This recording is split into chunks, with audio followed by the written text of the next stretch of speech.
ನಿಂತು ನಭವತನವನ್ನು ಕೇಳಿದಲಂತ ಕುಳಿತವು ಅಲ್ಲೇ ಮನಸ್ಸಿನ ಮುಂಚೆಯಲ್ಲವ ಬಿಟ್ಟು ಪದ್ಮಾಸನವನಳವಡಿಸಿ ಮುಂಚೆ ಹರಿಯುವ ಚಿತ್ತವೃತ್ತಿಯ ನಂತು ನಿಲ್ಲಿಸಿ ಪದವೋರಂತು ಬಡಿಸಿದ ಬಾವು ಮೂವರು ಬಸವತಿಯೆಂದ.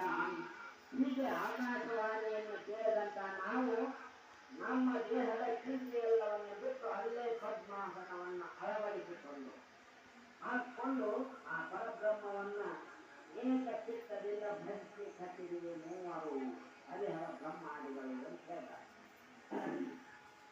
ಜಯಜವಾಡುವನು ದೇವಿಯ ಬಳಿ ಜವಾಬುಗಳ ಎದರಿ ಮೂರ್ತಿಯ ಜಯಜವಾಬ್ ದೃಷ್ಟಿಯನ್ನು ನಿಂತು ನಭವತನವನ್ನು ಕೇಳಿದಲಂತ ಕುಳಿತವು ಅಲ್ಲೇ ಮನಸ್ಸಿನ ಮುಂಚೆಯಲ್ಲವ ಬಿಟ್ಟು ಪದ್ಮಾಸನವನಳವಡಿಸಿ ಮುಂಚೆ ಹರಿಯುವ ಚಿತ್ತವೃತ್ತಿಯ ನಂತು ನಿಲ್ಲಿಸಿ ಪದವೋರಂತು ಬಡಿಸಿದ ಬಾವು ಮೂವರು ಬಸವತಿಯೆಂದ.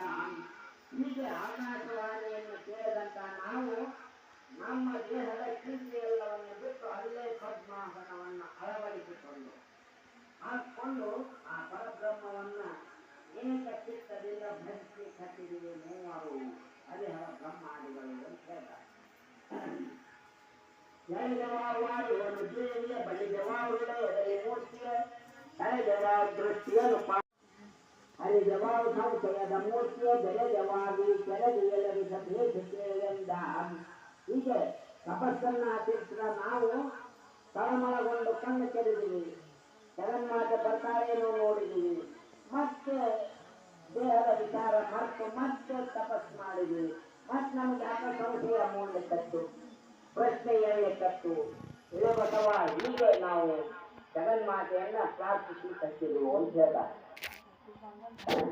ಯಾಕೆ ಕಾಣಿಸ ಎಮ್ಮ ರಕ್ಷಿತ ಯಾಕೆ ತೋರಿಸ ತಮ್ಮ ನಮ್ಮನು ಯಾಕೆ ಮರದಿಯ ಯಾಕೆ ಕೇಳಲು ಒಳ್ಳೆ ಮಾತಮ್ಮ ಯಾಕೆ ಬರಲಲ್ಲಿ ಅಮದ ಅಭಯವನ ಯಾಕೆ ಕೀಯಲು ಒಳ್ಳೆ ಎಮ್ಮನು ಯಾಕೆ ಪುಟ್ಟಿಸಿದನ್ನು ಹಂಬಲಿಸಿದವು ನಾನಂದ.